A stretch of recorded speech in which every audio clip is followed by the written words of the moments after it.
The day Kate showed Meghan how to curtsy, pregnant Duchess shows royal newcomer how it's done as Miss Markle puts on an assured performance at church on Christmas Day with the Queen.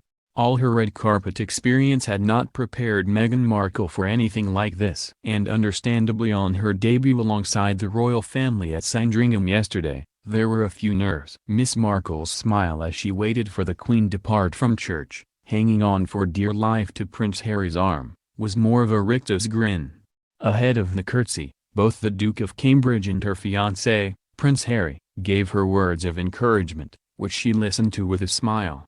And her curtsy to the monarch was, to be frank, more of a wobbly bop. Alongside her, the Duchess of Cambridge showed how it should be done. Kate, now a veteran of such occasions, maintained a relaxed smile and as she executed the perfect curtsy. Correctly done, it involves placing the right foot behind the left and bending briefly at the knees while keeping the upper body straight. Meanwhile, Miss Markle went back to clutching her fiancé's arm as if her very existence depended on it. The brief wobble aside, the U.S. actress put on an assured performance as she looks to cement her place in the new Fab Four, two royal couples set to make the monarchy relevant to a new generation. Certainly Harry and his glamorous fiancée made a fetching sight alongside the Cambridges. Harry, 33, and Meghan, 36, are spending Christmas with William and Kate, both 35, at Enmore Hall, their mansion on the Queen's Sandringham estate in Norfolk. Instead of staying up at the big house with Her Majesty, the two couples are enjoying a much more low-key family Christmas, along with Prince George and Princess Charlotte, just joining the rest of the royals for church and lunch on Christmas Day. For Kate, who is pregnant with her third child, it makes it a much more manageable festive season, allowing her a chance to recharge and relax before April's patter of tiny feet. For Miss Markle, who describes herself as a chilled LA girl, it is an opportunity to wet her feet in the ways of the royal family without all of the formality and fuss. But make no mistake, this is also a sign of the future. William, Kate and Harry have long made clear that they will do things their way, which has sometimes brought them into conflict with other members of the family firm, including Prince Charles. The feeling among royal watchers is that the four of them will make a formidable team. William and Kate, by nature and position more formal and reserved, alongside Harry and Meghan, the glamorous new rock stars of royalty, are set to take the Windsor dynasty into the second half of the century. And judging by the body language on show yesterday, they seem to get on famously. William and Kate even held hands in public as they walked to church, alongside Harry and Meghan, who seem unable to keep their hands off each other. Meghan was elegant in a wide collar, camel wrap coat by Canadian luxury brand Centaur as she made her appearance with the royal family on Christmas Day. Her coat tapered in around the waist and flared out at the hem for the St. Mary Magdalene Church Christmas service. Matching her camel coat with a chestnut brown felt hat, Meghan wore a pair of coordinating 630-pound Stuart Weitzman's Highline high-heeled suede boots. Meghan and the Queen met privately with Harry before their engagement was announced but had not been seen together by others until today. After her curtsy to the Queen, Harry led Meghan to a wheelchair-ridden well-wisher who had waited in the cold to wish the couple a Merry Christmas. The pair then accepted bouquets from fans as they walked back to Sandringham House. Meghan, with her first curtsy behind her and a day of formal festivities ahead, seemed to loosen up as she greeted and accepted gifts from well-wishers.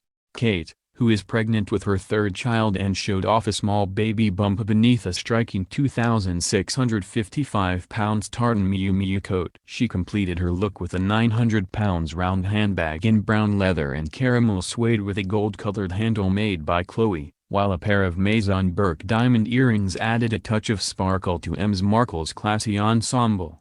They are the same 3,500-pound snowflake design earrings she wore to her Buckingham Palace dinner last week. It is thought her brown hat may be a Jane Taylor piece, a milliner popular with Kate. It is the first time Meghan and Kate have been pictured together since Meghan and Prince Harry revealed their impending nuptials. The Queen arrived at the service later by car wearing an eye-popping orange jacket with a matching intricate floral hat. She completed her look with a 900-pound round handbag in brown leather and caramel suede with a gold-colored handle made by Chloe, while a pair of Maison Burke diamond earrings added a touch of sparkle to Miss Markle's classy ensemble. They are the same £3,500 snowflake design earrings she wore to her Buckingham Palace dinner last week. It is thought her brown hat may be a Jane Taylor piece, a milliner popular with Kate. As they made the return journey to Sandringham House after the service was over, Ms. Markle and Harry stopped to chat to some of the crowd who turned out to see them attend church. Among them was Judith Wallace, who was sitting in a wheelchair and is staying at the neighboring Park House Hotel on her first Christmas Day visit to Sandringham. She said Harry recognized her teddy bear called Maureen, which is a mascot for Armed Forces Charity SOFA, and her hat which bore the Gurkha Regiment emblem.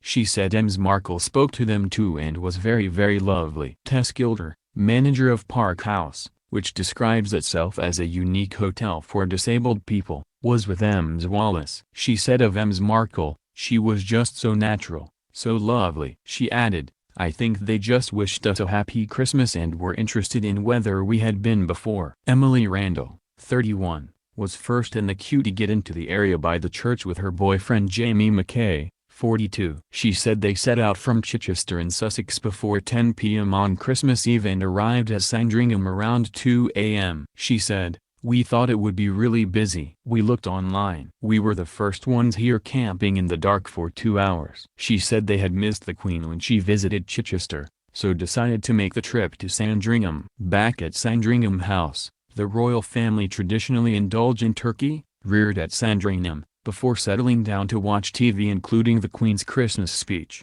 This year, it is understood that Prince Harry and his fiancée will stay with Prince William and the Duchess of Cambridge Kate at Anmer Hall, their home in the Sandringham grounds, rather than in the main house.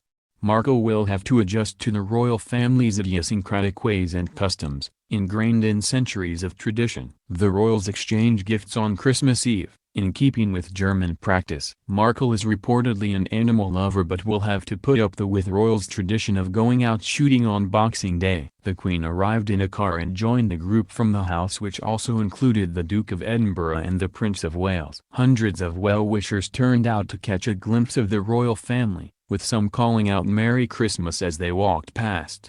Earlier this morning, Prince Philip led the charge with Prince Charles following closely behind. He walked with his wife Camilla, who wore a scarf to cope with the cold. His other sons Andrew and Edward were accompanied by their sister Princess Anne, who sported a royal purple shawl with a hint of festive red over a deep blue coat. But not all of the family were dressed so spectacularly, with Princess Beatrice opting to shun high heels for a pair of dirty trainers, leaving her father the Duke of York looking distinctly unimpressed.